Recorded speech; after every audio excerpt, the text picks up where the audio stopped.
నమస్కారం. ఈ కొవ్వొత్తి ద్వారా మనం ఒక ఎక్స్పెరిమెంట్ చేద్దాం. ఫస్ట్గా ఎక్కువ ప్రెజర్ ఉన్న ప్రదేశం నుంచి తక్కువ ప్రెజర్ ఉన్న ప్రదేశానికి గాలి వెళ్తుందని ఈ వీడియోలో తెలుసుకుందాం. ఫస్ట్గా మనం అనేది ఒక ప్లేట్లో క్యాండిల్ని వెలిగించి అందులో మనం వాటర్ పోయాలి.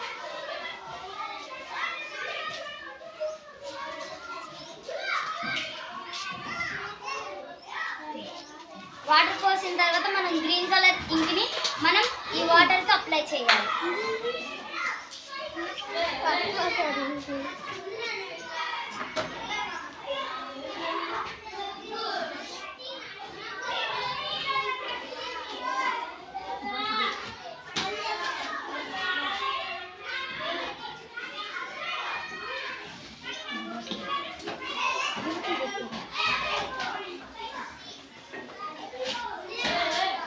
ఇప్పుడు మనం ఈ వాటర్లో బాటిల్ పెట్టాలి.